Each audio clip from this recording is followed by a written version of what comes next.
ನಮಸ್ಕಾರ. ಕೊನೆಗೂ ಮೋದಿ ಅವರು ನೀಟ್ ಪ್ರಶ್ನೆ ಪತ್ರಿಕೆ ಸೋರಿಕೆ ವಿರುದ್ಧ ಸುಮಾರು 25 ದಿನಗಳ ಬಳಿಕ ಇಷ್ಟೊಂದು ಪ್ರತಿಭಟನೆ ನಡೆದ ಮೇಲೆ ಪೊಲೀಸರು ಲಾಠಿ ಹೊಡೆದ ಮೇಲೆ ಎಲ್ಲ ಆದಮೇಲೆ ಒಂದು ವಿಡಿಯೋನ ಮಾಡಿಬಿಟ್ರು ಇನ್ಸ್ಟಾಗ್ರಾಮಲ್ಲಿ.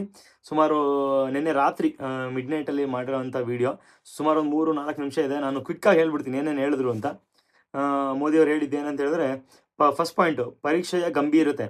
ಪೇಪರ್ ಸೋರಿಕೆ ಪ್ರಕರಣವು ಅತ್ಯಂತ ಗಂಭೀರವಾದ ವಿಷಯವಾಗಿದ್ದು, ಲಕ್ಷಾಂತರ ವಿದ್ಯಾರ್ಥಿಗಳು ಮತ್ತು ಅವರ ಪೋಷಕರಿಗೆ ಇದು ನೋವುಂಟು ಮಾಡಿದೆ. ಖಂಡಿತ ನೋವುಂಟು ಮಾಡಿದೆ. ಅದನ್ನು ಅವರು ಹೇಳಿದ್ರು. ಈ ಥರ ನೋವುಂಟು ಮಾಡಿದೆ. ಅದಾದಮೇಲೆ ನೆಕ್ಸ್ಟ್ ಪಾಯಿಂಟಲ್ಲಿ ಏನು ಹೇಳಿದ್ರು, ಕಾನೂನು ಕ್ರಮ. ಕಳೆದ 2.5 ತಿಂಗಳುಗಳಲ್ಲಿ ಅಪರಾಧಿಗಳನ್ನು ಪತ್ತೆ ಹಚ್ಚಿ ಜೈಲಿಗೆ ಕಳಿಸಲಾಗಿದೆ ಅಂತ ಅವರು ಹೇಳಿದ್ರು. ಸೊ ಯಾರು ಹೆದರಬೇಕಾಗಿಲ್ಲ. ಯಾರು ಈ ಥರ ತಪ್ಪುಗಳನ್ನ ಮಾಡಿದರೆ ಅವ್ರಿಗೆ ನಾವು ಕಾನೂನು ಶಿಕ್ಷೆಯನ್ನು ಕೊಟ್ಟಿದ್ದೀವಿ, ಅವ್ರನ್ನ ಜೈಲಿಗೆ ಕಳಿಸಿದ್ದೀವಿ ಅಂತ ಹೇಳಿದ್ರು. ಮತ್ತು 3ನೇ ಪಾಯಿಂಟಲ್ಲಿ ಏನು ಹೇಳಿದ್ರು ಅಂದರೆ, ವಿದ್ಯಾರ್ಥಿಗಳ ಭವಿಷ್ಯ. ವಿದ್ಯಾರ್ಥಿಗಳ ಶೈಕ್ಷಣಿಕ ವರ್ಷ ವ್ಯರ್ಥವಾಗದ ರೀತಿ, ಅಂದರೆ ಅವ್ರದ್ದೇನು ಏನು ತೊಡಕಾಗಬಾರ್ದು, ಈ ಪೇಪರ್ ಲೀಕೇಜಾಗಿ ಅವರ ಒಂದು ವರ್ಷ ಹಾಳಾಗಬಾರ್ದು, ಆ ರೀತಿ. ಹಾಗಾಗಿ ಕಡಿಮೆ ಸಮಯದಲ್ಲಿ 22 ಲಕ್ಷ ವಿದ್ಯಾರ್ಥಿಗಳಿಗೆ ಪರೀಕ್ಷೆ ನಡೆಸಲಾಯಿತು ಮತ್ತು ಫಲಿತಾಂಶವನ್ನು ಕೂಡ ಪ್ರಕಟಿಸಲಾಗಿದೆ. ಆಲ್ರೆಡಿ ರಿಸಲ್ಟ್ ಬಂದಿದೆ, ನಿಮಗೂ ಗೊತ್ತಿದೆ.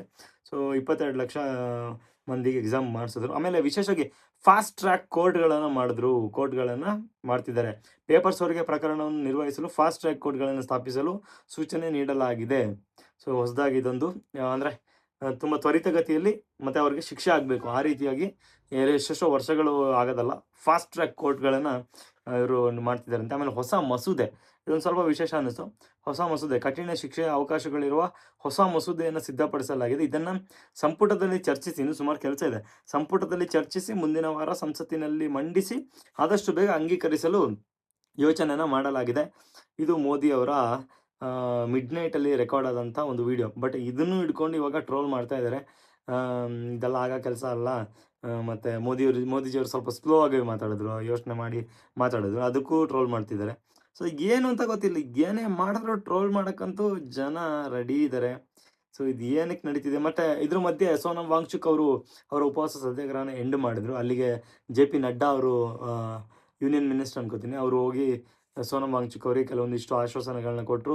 ಮತ್ತು ಮೋದಿಜಿಯವರು ಮಾತಾಡಿದ ನಂತರ ಸೋನಮ್ ವಾಂಗ್ಚುಕ್ ಅವರು ಅವರ ಉಪವಾಸ ಸತ್ಯಾಗ್ರಹನ ಎಂಡ್ ಮಾಡಿದ್ರು. ಅದರ ಜೊತೆಯಲ್ಲಿ ಅಭಿಜಿತ್ ದೀಪ್ಕೆ, ಈ CJP ಪಾರ್ಟಿದು ಓನರ್ ಏನಿದ್ದಾರೆ, ಅವರು ಪುನಃ ಇನ್ಸ್ಟಾಗ್ರಾಮಲ್ಲಿ ಲೈವಲ್ಲಿ ಬಂದು ಅವ್ರನ್ನೇ ಏನು ಹೇಳಿದ್ರು ಅಂತ ಹೇಳಿದ್ರೆ, ನಾವು ಯಾವುದೇ ಕಾರಣಕ್ಕೂ ಈ ಹೋರಾಟನ ಮುಗಿಸೋದಿಲ್ಲ. ಯಾಕೆಂದರೆ ಸೋನಮ್ ವಾಂಗ್ಚುಕ್ ಅವರು ಇಷ್ಟೊಂದು ಅವರ ಒಂದು ಅಮೂಲ್ಯವಾದ ಸಮಯ ಮತ್ತು ಅವರ ಒಂದು ಉಪವಾಸ ಸತ್ಯಾಗ್ರಹನ ವೇಸ್ಟ್ ಮಾಡೋದಕ್ಕೆ ಬಿಡೋದಿಲ್ಲ. ಈ ಹೋರಾಟನ ನಾವು ಮುಂದುವರಿಸಿ ಎಲ್ಲಿವರೆಗೂ ಮುಂದುವರಿಸ್ತೀವಿ ಅಂತ ಹೇಳಿದರೆ, ಧರ್ಮೇಂದ್ರ ಪ್ರಧಾನ್ ಎಜುಕೇಷನ್ ಮಿನಿಸ್ಟರ್ ಏನಿದ್ದಾರೆ, ಅವರು ರೆಸಿಗ್ನೇಷನ್ ಕೊಡಲೇಬೇಕು. ಅವ್ರು ಕೊಡೋ ತನಕ ನಾವು ಬಿಡಲ್ಲ, ನಾವು ಹೋರಾಟ ಮಾಡ್ತಾನೆ ಇರ್ತೀವಿ, ಇದೇ ಥರ ಇರುತ್ತೆ ಹೋರಾಟ ಅಂತ ಅವರು ಒಂದು ಕಡೆ ಹೇಳಿದ್ದಾರೆ. ಸೊ ಇದಿಷ್ಟು ಸದ್ಯದ ಅಪ್ಡೇಟು. ಆಮೇಲೆ ಸಲ್ಮಾನ್ ಖಾನ್ ಅವ್ರದ್ದು ಒಂದು ಟ್ವೀಟ್ ಭಾರಿ ವೈರಲ್ ಆಗ್ತಿದೆ. ಏನಂದರೆ, ಸಲ್ಮಾನ್ ಖಾನ್ ಅವರು ಏನು ಹೇಳಿದ್ರು ಅಂತ ಹೇಳಿದ್ರೆ, ಇದು ಆಯಿತು, ಇದೆಲ್ಲ ಸರಿಯಾಗುತ್ತೆ, ಪೇರೆಂಟ್ಸ್ ಹೆದರಬೇಡಿ, ದಯವಿಟ್ಟು ನೀವು ಪ್ರೊಟೆಸ್ಟ್ ಯಾರು ಮಾಡ್ತಿದ್ದೀರಾ ಅವರು ಮನೆ ಕಡೆ ಹೋಗಿ. ಆಮೇಲೆ ಸೋನಮ್ ವಾಂಗ್ಚುಕ್ ಅವ್ರಿಗೆ ಕೂಡ ಹೇಳಿದ್ರು, ಉಪವಾಸ ಸತ್ಯಾಗ್ರಹ ದಯವಿಟ್ಟು ನಿಲ್ಲಿಸಿ, ಬೇರೆ ಯಾವುದಾದ್ರೂ ಒಂದು ಕಾರ್ಯಕ್ರಮದಲ್ಲಿ, ಬೇರೆ ಯಾವುದಾದ್ರೂ ಒಂದು ಹೋರಾಟಕ್ಕೆ ಬೇಕಾಗುತ್ತೆ ನಿಮ್ಮ ಒಂದು ಈ ಒಂದು ಎಫರ್ಟ್ ಅಂತ ಹೇಳಿದ್ರು. ಸೊ ಇದಿಷ್ಟು ನಡೆದಂಥ ವಿಚಾರ. ಸೊ ಇವಾಗ ಸಲ್ಮಾನ್ ಖಾನ್ ಅವ್ರನ್ನೂ ಟ್ರೋಲ್ ಮಾಡ್ತಿದ್ದಾರೆ. ಸಲ್ಮಾನ್ ಖಾನ್ ಅವ್ರಿಗೂ ಕೆಟ್ಟ ಕಮೆಂಟ್ಸ್ಗಳಲ್ಲಿ ಎಲ್ಲ ಟ್ರೋಲ್ ಮಾಡ್ತಿದ್ದಾರೆ. ಯಾಕೆಂದರೆ ಈ ಒಂದು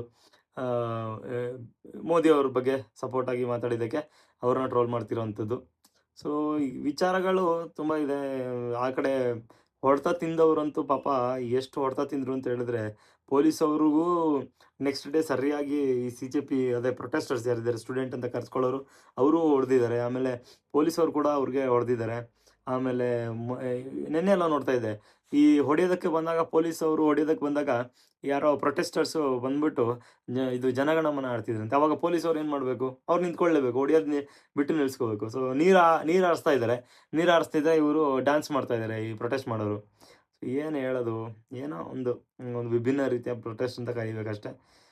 ಗೊತ್ತಿಲ್ಲ ಯಾವಾಗ ಇದೆಲ್ಲ ಎಂಡ್ ಆಗುತ್ತೋ ಏನಾಗುತ್ತೋ. ನಿಮ್ಗೆ ಏನು ಅನಿಸ್ತು ಕಮೆಂಟ್ ಮಾಡಿ. ಆಮೇಲೆ ಮೋದಿಜಿಯವರು ಹೇಳಿರೋ ಪಾಯಿಂಟ್ಸು ಆಗ್ಬೋದಾ, ಮುಂದಿನ ಬಾರಿ ನೀಟು ಪ್ರಶ್ನೆ ಪತ್ರಿಕೆ ಸೋರಿಕೆ ಆಗದಂಗೆ ಯಾವೆಲ್ಲ ಪ್ರಿಕಾಷನರಿ ಮೆಷರ್ಸ್ ತಗೊಳ್ತಾರೆ, ಕಾದು ನೋಡೋಣ. Okay, thank you very much.